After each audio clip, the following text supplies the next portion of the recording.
Assalamualaikum warahmatullahi wabarakatuh. Kembali lagi dengan Bu Dia. Sebentar.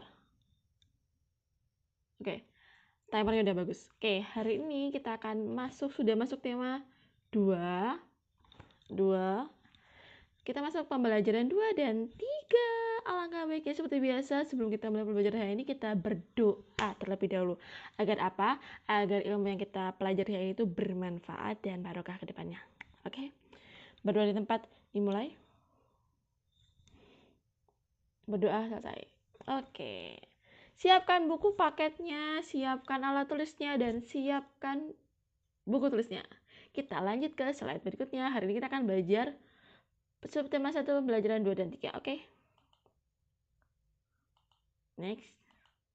Hari ini kita belajar apa saja ya? Sebentar Bu Dia pindah dulu. Nah, geser di sini. Oke, Bu Dia terbang. Yang pertama adalah kita akan mengetahui sifat pertukaran dalam penjumlahan ya. Yang kedua, menyanyikan lagu Cemara ciptaan A.T. Mahmud. Kemudian yang ketiga adalah mengetahui makna terima kasih. Yang keempat adalah kita akan baca cerita yaitu tentang asal muasal pohon kelapa. Oke.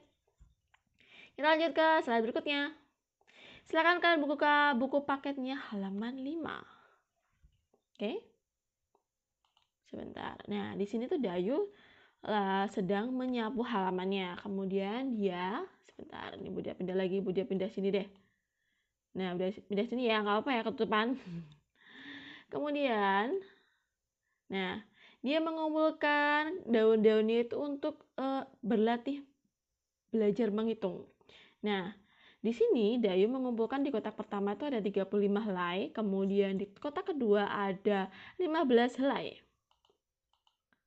Nah, kita akan mengenal sifat pertukaran dari pekerjaannya Dayu ini, oke? Nah, posisi pertama tadi, kotak pertama itu kan ada 35 helai. Kemudian kotak kedua ada 15 helai. Kita tulis dulu ya. Kotak pertama ada 35 helai plus ditambah 15 helai. Hasilnya adalah 50 helai. Kemudian Dayu ini mencoba.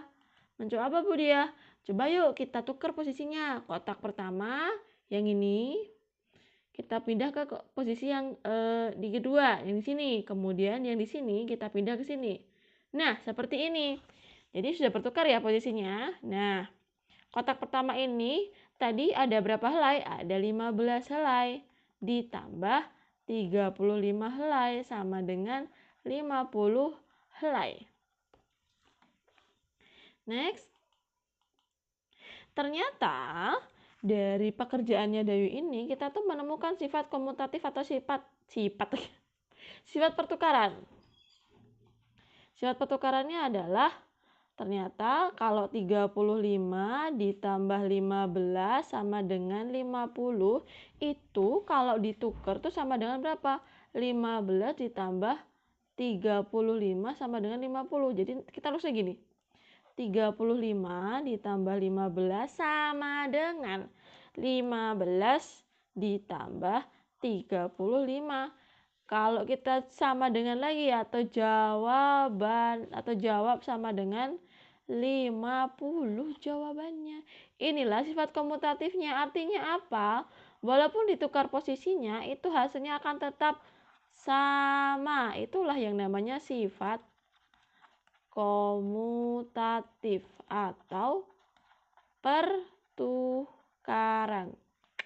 Oke, lanjut. Perhatikan soal halaman 7. Di sini ada 5 soal, Bu Dia akan menjawab semuanya. Silahkan kalian perhatikan. Oke, kita bahas dari soal yang pertama ya. Ini Bu Dia ganti warna sepeda dulu deh. Nah, yang warna ini. Yang pertama ini 200 tambah 350. Hasilnya kita tulis terlebih dahulu. Hasilnya ternyata adalah 550. Kemudian soal berikutnya sudah mulai dibalik. 350 ditambah 200. Hasilnya berapa? Sama, 550. Jadi 200 ditambah titik-titiknya ini berapa isinya? 350 sama dengan 350 ditambah 200. Seperti itu. Lanjut. Oh, ini Bu Dia sampaikan di ini deh. Slide-nya sendiri-sendiri. Maaf. Nah, ini udah ya tadi. Sekarang kita lanjut ke soal yang kedua. Maaf. Kemudian ini soal yang kedua. 500 ditambah 220 hasilnya berapa? 720. Dibalik 220 kalau ditambah 500 hasilnya berapa? Sama, 720. Jadilah sifat komutatif. Jadi 500 ditambah titik-titiknya ini berapa? 220 sama dengan 220 ditambah 500. Seperti itu. Kita lanjut kerjakan lagi soal yang lainnya. Nomor 3. Nomor 3 ini soalnya adalah 470 ditambah 510. Hasilnya adalah berapa? 980. Kalau dibalik pun, misalnya 510 dulu, baru ditambah 470, hasilnya juga tetap sama. Hasilnya berapa? 980. Jadi, 470 ini titik-titiknya ya, ditambah 510 sama dengan berapa? 510 ditambah 410. Oke? Lanjut. Nah, ini soal yang keempat. Soal yang keempat adalah, di sini ada 400 ditambah 430. Hasilnya berapa? Hasilnya adalah 830. Kalau dibalik lagi, 430 ditambah 400 hasilnya berapa? Sama, 830. Jadi kesimpulannya, kalau 400 ditambah 430 itu sama dengan berapa? Ya sama dengan berapa? 430 ditambah 400. Ini sifat komutatifnya atau sifat pertukarannya. Oke, soal terakhir. Ini Budia bedah semuanya. Nanti untuk contoh soalnya sendiri ya. Oke, soal terakhir. Di sini ada soal 480 ditambah 605. Hasilnya berapa ya? Hasilnya ternyata ada berapa? 1085.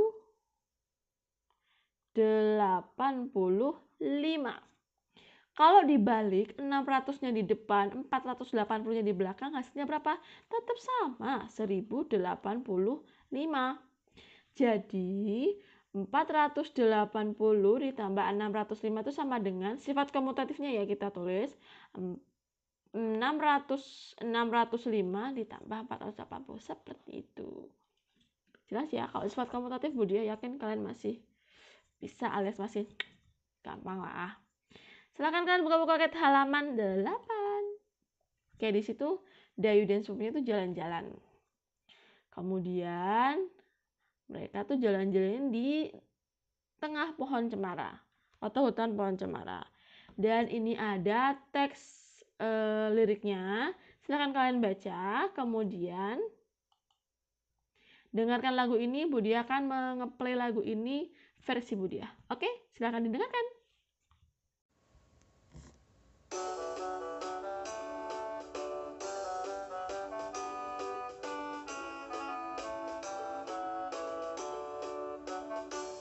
Cemara pohon ramping, daunnya halus langsing, bergerak erat kian kemari seperti tangan penari. Ketika angin lalu menyentuh daun cemara, terdengar desir di telingaku sebuah lagu merdu. Sudah didengarkan? Bagaimana lagunya? Mudah bukan? Jadi nanti diulang-ulang ya lagunya biar kalian hafal. Karena nanti ada tugas di akhir. Oke? Next. Oke, silakan kalian buka buku paketnya halaman 11. Oke. Di sini Budia akan membacakan cerita pengembara dan sebuah pohon. Dengarkan baik-baik ya. Pengembara dan sebuah pohon, pengarang Aesop. Dua orang pengembara berjalan di sepanjang jalan yang berdebu dan tandus di hari yang sangat panas. Tidak lama kemudian, mereka menemukan sebuah pohon besar. Dengan gembira, keduanya lalu berteduh dari teriknya sinar matahari di bawah naungan daun-daun pohon besar yang lebat. Saat beristirahat, mereka melihat ke atas pohon. Salah seorang pengembara berkata kepada teman seperjalanannya, "Betapa tidak bergunanya pohon besar ini. Pohon ini tidak memiliki buah sehingga tidak berguna untuk manusia sama sekali."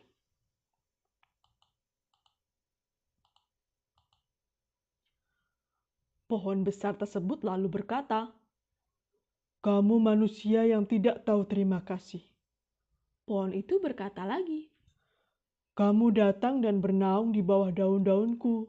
Kamu menikmati teduhnya perlindungan cabang dan daunku. Kamu masih menyebutku tidak berguna sama sekali." Sumber www.rumahdongeng.com. Oke, itu adalah ceritanya ya. Kemudian ada pertanyaan ini.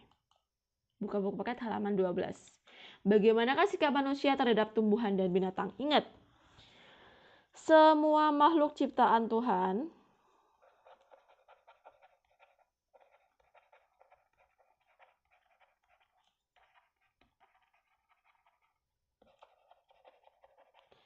itu diciptakan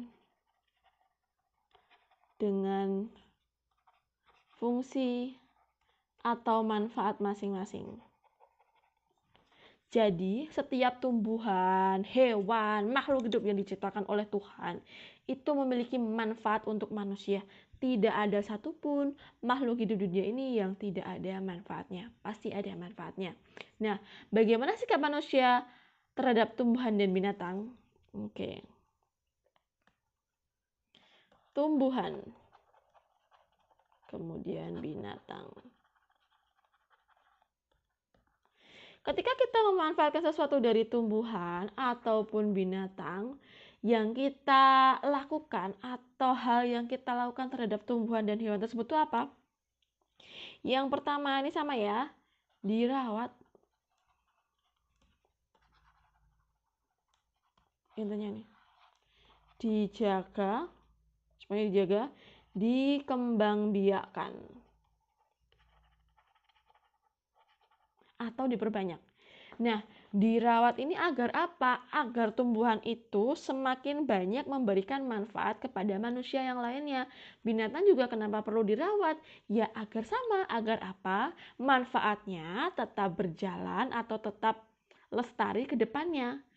Kemudian, kenapa perlu dikembangbiakan? Semakin banyak tumbuhan, semakin banyak binatang, insya Allah kebutuhan manusia itu tidak akan pernah yang namanya habis. Oke. Next. Mouse-nya mana? Silakan kalian buka buku paket halaman 13. Oke, di sini ada teks. Silakan kalian baca dulu lagi. Silakan kalian baca terlebih dahulu. Jika sudah, kita akan masuk ke slide selanjutnya. Silakan kalian buka buku paket halaman 14. Oke. Budia mau bahas yang pertama ini dulu ya. Untuk apa kata terima kasih diucapkan di teks tadi? Fungsinya adalah agar apa? Untuk perwujudan rasa bersyukur. Kenapa? Kalau kita mau mengucapkan terima kasih, berarti kita mensyukuri apa yang sudah kita dapatkan. Oke, sebelum melanjutkan ke soal nomor 2, kalau ada kata terima kasih, berarti ada juga kata minta tolong. Oke, misalnya Budia, boleh minta tolong ambilkan pulpen Budia. Kemudian setelah pulpennya diambilkan, kemudian jawabnya Budia apa? Terima kasih ya, seperti itu. Itu adalah timbal balik ketika kita minta tolong dengan baik, kemudian kita mengucapkan timbal baliknya dengan apa? Kata-kata terima kasih. Karena apa? Alhamdulillah, orang yang aku mintai tolong itu mau mengambilkan pulpen aku. Itu wujud rasa bersyukur kita agar apa? Kalau kita mau ngomong terima kasih, kita tidak akan mengenal yang namanya rasa sombong. Kita nggak akan dikenal orang adalah orang yang sombong. Ih, lo mah, kamu mah nggak pernah terima kasih. Sombong banget tuh orang. Orang yang dikatai sombong itu pasti apa? Dia nggak pernah yang namanya mengucapkan terima kasih dan minta tolong. Kalau orang sombong pasti nadanya itu perintah, bukan minta tolong. Dia nggak akan pernah yang namanya mengucapkan kata tolong dan mengucapkan kata terima kasih. Itu adalah salah satu ciri orang yang sombong. Yang kedua, apa yang dirasakan saat kita mengucapkan terima kasih? Kira-kira apa? Ketika kita mengucapkan terima kasih, apa perasaan yang kita rasakan? Pertama, lebih bersyukur. Kemudian lega. Leganya gimana toh? Leganya tuh begini. Karena kita sudah memberikan feedback atau timbal balik. Ketika kita minta tolong, ingat ya, kata terima kasih ini pasti biasanya karena ada orang yang melakukan sesuatu kepada kita. Entah itu boleh karena dimintai tolong terlebih dahulu ataupun tidak. Ya, jadi yang kita rasakan tuh adalah lega. Ya Allah, ternyata masih ada orang yang peduli denganku. Ketika kita membutuhkan bantuan, misalnya. Seperti itu ya. Kemudian selanjutnya, next. Oke. Sekarang kita akan membaca asal mula buah kelapa. Silahkan kalian buka buku halaman 21. Oke. Budi akan bacakan, silahkan kalian menyimak. Oke. Asal mula buah kelapa. Seorang laki-laki mendaki gunung yang tinggi. Ia ingin mengunjungi penyihir sakti. Penyihir sakti mempersilahkan laki-laki itu masuk ke pondoknya. Wahai penyihir sakti, ada sesuatu yang ingin kumohon darimu, kata laki-laki itu sambil menunduk dengan hormat. Aku ingin diberi sesuatu olehmu, agar aku menjadi seseorang yang sangat berguna bagi setiap orang. Permintaanmu cukup bagus, sahut penyihir sakti. Ia mengeluarkan sebuah kotak hijau yang kecil. Dia berkata, kau baru boleh membukanya jika kau sudah tiba di rumah. Laki-laki itu menerima kotak hijau tersebut dengan perasaan gembira. Setelah mengucapkan terima kasih, dia berjalan menuruni gunung. Di tengah perjalanan, dia tergoda untuk membuka kotak hijau itu. Ia ingin melihat apa isinya, namun ia tidak membukanya. Saat ia ingat pada pesan penyihir sakti. Ketika tiba di kaki gunung, lagi-lagi dia tergoda. Ingin melihat isi kotak hijau tersebut. Ia lalu membuka kotak hijau itu. Tiba-tiba, laki-laki itu berubah menjadi pohon yang daunnya panjang dan buahnya besar-besar. Terdengar suara penyihir sakti dari puncak gunung. Karena kau tak mematuhi kata-kataku, kau berubah menjadi pohon kelapa. Namun permohonanmu tetap terkabul. Kau sangat berguna. Tiap bagian darimu berguna bagi manusia. Daunmu, buahmu, dan batangmu dapat dimanfaatkan manusia. Sejak saat itu, pohon kelapa cepat berkembang biak, sehingga bisa dijumpai di mana-mana. Orang menghargai pohon kelapa karena banyak gunanya. Oke, itu adalah salah satu cerita asal mula pohon kelapa. Ini ceritanya fiksi ya, atau cerita sifatnya yang imajinasi. Semua dari www.kidnesia.com. Next. Oke, di sini Bu Dia sudah mulai memberikan tugas. Tugas yang pertama adalah ini Bu Dia pindah dulu. Nah, di sini. Mengirimkan voice note ketika menyanyikan lagu Cemara ciptaan Atema Muljadi. Lagunya tadi dengarkan baik-baik. Kemudian silakan kalian kirimkan voice note-nya kepada Bu Dia. Oke. Tugas yang kedua. Tulislah 2 pengalamanmu ketika berterima kasih kepada sesama manusia yang telah kamu lakukan. Contoh. Ini 2 pengalaman ya, ingat 2 pengalaman. Berarti yang pertama, aku misalnya ya berterima kasih kepada nenek karena sudah membelikan buku cerita. Misalnya seperti itu. Jadi, kenapa kalian mengucapkan terima kasih itu ada alasannya. Ada karena, nah karenanya diceritakan. 2 ya, 2 pengalaman.